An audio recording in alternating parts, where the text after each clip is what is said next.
বিলাস গ্রন্থের ধারাবাহিক আলোচনায় আমরা আজকে সর্বভক্তবৃন্দ সম্মুখে আলোচনা করতে চলেছি হরিজন দেহাত্ম বুদ্ধিহীন। হরিজন যারা, তারা দেহাত্ম বুদ্ধিহীন।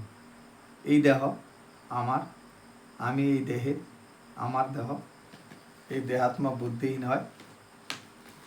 তারপরে আমরা সর্বভূতের সমবুদ্ধি সম্পন্ন বিষয়ে আলোচনা করব। হরিজন দেহাত্ম বুদ্ধিহীন,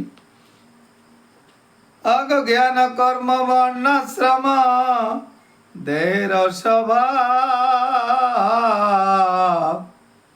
তাহে সঙ্গ দ্বারা হয় অহং মম ভাব।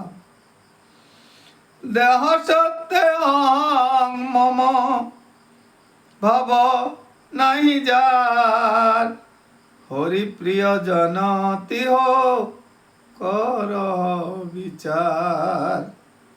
হরিজন দেহাত্ম বুদ্ধিহীনকে বলছে জ্ঞান কর্ম বর্ণাশ্রমে দেহের স্বভাব, তাহে সঙ্গ দ্বারা হয় অহং মম ভাব।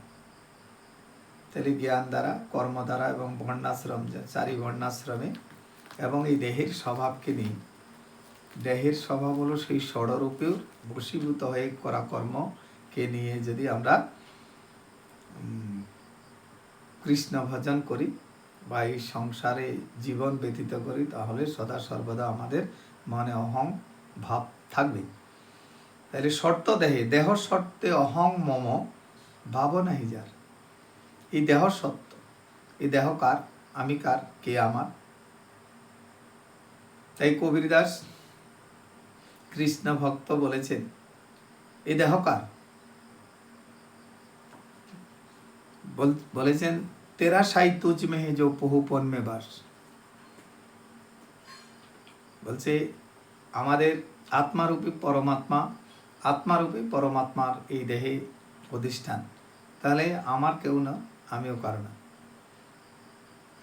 তাইলে সেই পরমাত্মাকে জেনে, যে জানে, তার দেহ সত্য হয়, অহংভাব কাটে, হরিপ্রিয়জন হয় তিনি, তিনি শ্রেষ্ঠ হরিভক্ত হন, যিনি আত্মাকে জেনেছেন, চিনেছেন। আর যারা আত্মা না চিনিয়া